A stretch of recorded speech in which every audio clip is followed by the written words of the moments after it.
দর্শক, এই মুহূর্তে আগারগাঁওয়ে নির্বাচন কমিশন ভবনে আছেন সিনিয়র রিপোর্টার SM ফয়েজ। সরাসরি কথা বলছি তার সাথে।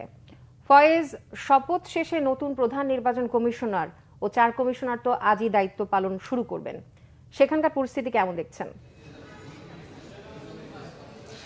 আপনি ঠিকই বলেছেন, সুপ্রিম কোর্টের জাজেস লাউঞ্জে আজকে নতুন করে দেশের 14তম CSE AM নাসিরউদ্দিন সহ 4 কমিশনার শপথ নিয়েছেন। শপথের পরপর তারা নির্বাচন কমিশনে আজ আনুষ্ঠানিকভাবে কাজ শুরু করবেন।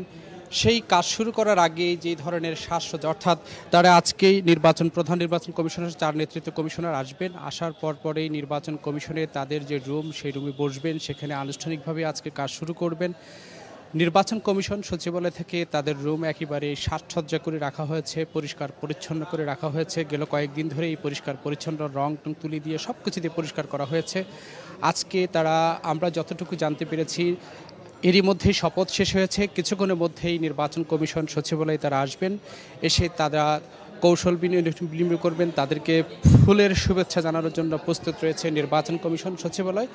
এবং কিছুক্ষণ আগে বৈঠক হয়েছে, সেই নির্বাচন কমিশন সংস্কার যেই প্রধান বদিউল আলম, তিনি বলেছেন যে অতীতের যে 3টি নির্বাচন কমিশনার রয়েছেন, তারা যে নির্বাচনগুলো করেছেন সেই নির্বাচনগুলো ছিল প্রশ্নবিদ্ধ। এই প্রশ্নবিদ্ধ নির্বাচনের জন্য আজকে তাদেরকে আইনের আওতায় আনা দরকার। এরকম যেই বৈঠকগুলো হচ্ছে, প্রত্যেক বৈঠকে এই ধরনের কথা উঠে আসছে। আর নতুন ইসির বিষয়ে আমরা কথা বলেছি, নতুন সিএসির বিষয়ে আমরা কথা বলার চেষ্টা করেছি। তখন তিনি বলেছেন যে এই নির্বাচন কমিশন অবাধ, সুষ্ঠু, নিরপেক্ষ, গ্রহণযোগ্য একটি নির্বাচন উপহার দিতে পারবে জাতিকে। অতীতে যে কলঙ্ক হয়েছে সে কলঙ্ক মুছতে পারবে তারা। এই প্রধান নির্বাচন কমিশনার AM নাসিরউদ্দিন নিয়োগ পাওয়ার পরেই গণমাধ্যমের সাথে তিনি কথা বলেছেন।